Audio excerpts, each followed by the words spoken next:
Good Sunday morning and welcome to WGN-TV Political Report. I'm Paul Lisnick. We've got a lot to get to this morning. With Election Day just 48 hours away, the candidates for president are crisscrossing important swing states this weekend, hoping to shore up support in key areas where just a few thousand votes could make all the difference in the world. In the final days of the campaign, former President Trump has repeatedly attacked Vice President Harris, calling her names, saying she's unfit to be president. In fact, at one appearance, he also said former Republican Congresswoman Liz Cheney, who endorsed Harris, should be put in front of a firing squad, though his surrogates say that was taken out of context. The vice president, meanwhile, continued to lay out her case against Mr. Trump, arguing his White House would be one of grievance and revenge, and said her approach would be to move the country forward.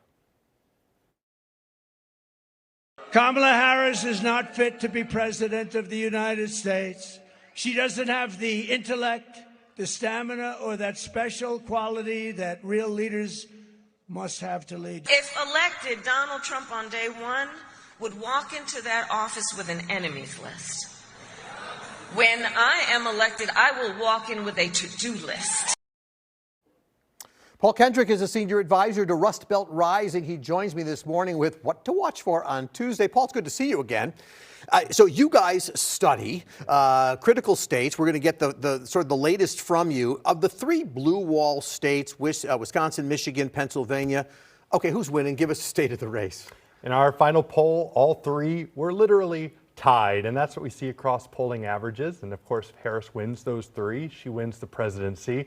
So a pollster would say they're within the margin of error. And then if I put on my door knocker hat, I'd say they're within the margin of effort. So if this race was, 4-point difference, someone decisively going to win, the door knocking wouldn't make a difference. This is close enough as a tie where, hey, people can, enjoy the fall leaves in Michigan and Wisconsin in these final days. Operation Swing State, Indivisible, Chicago, they can make calls to Rust Belt Rising. This is an election so close and tied that you talking to people can really, really make a difference. Obviously, the economy is always key, cost of living, these kitchen table concerns. But as I look at your work, you note a difference, Rust Belt notes a work between how Democrats see that economic issue and more of what you call a micro concern. Republicans see it as more of a macro concern. What does that mean?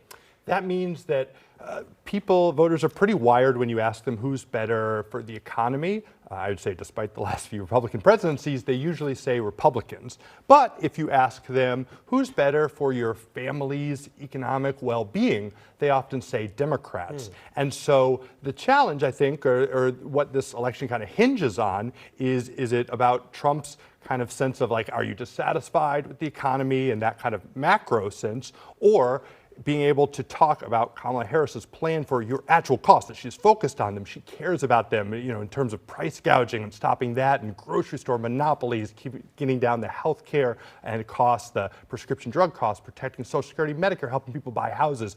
That, being able to communicate that is how Democrats can win about cutting middle class taxes, win the economic argument that the election probably pivots on. So as you know, so many analysts on television say, it's all about the undecideds. Look out for the undecideds. I have not said that because I don't think there are very many. I think it's about get out the vote. But that being said, are there undecideds? You would know. You poll. Yeah, it's a very small sliver that we found in our poll that are still undecided.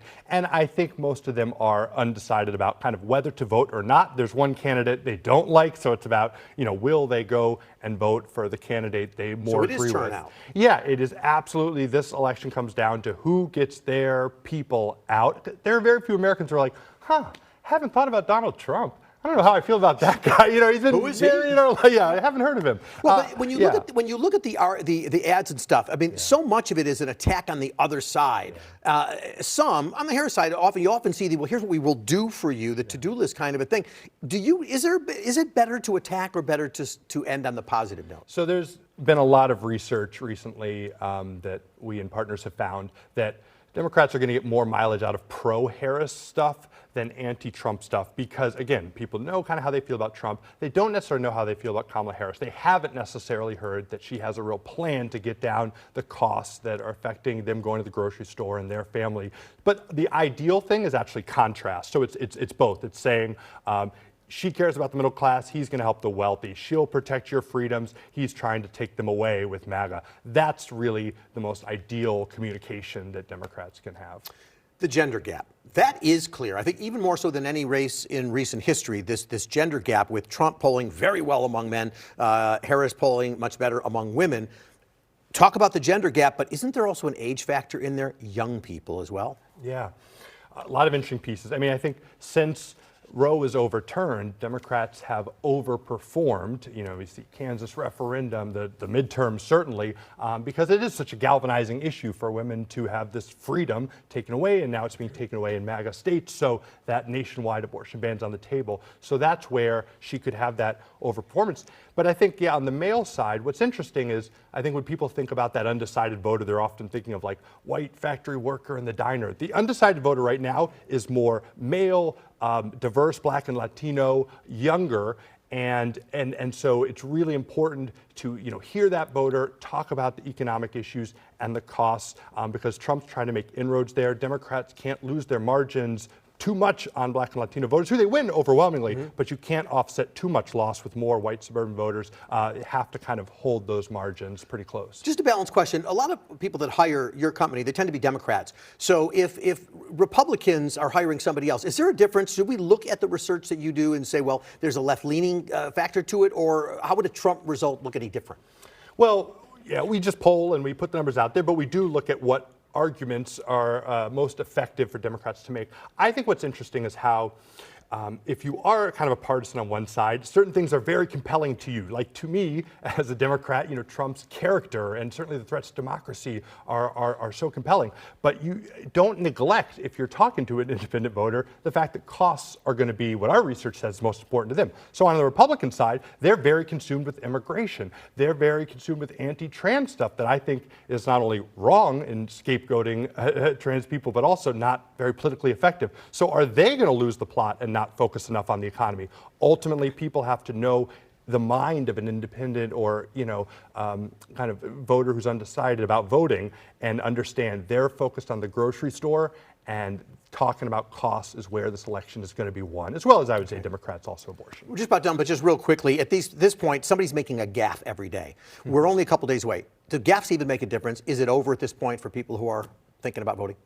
I think the Madison Square Garden rally really reminded people about the MAGA extremism and division that they're ready to turn the page on and go forward on. So I think that one may make a difference. October surprises can affect an election. Yes, 60 million people have voted, but there may be enough in a tied race to be decisive. And I think that one really could affect late-breaking voters. All right, Paul Kendrick, good luck getting some sleep on Tuesday night. None of us are going to. Thanks for being with me.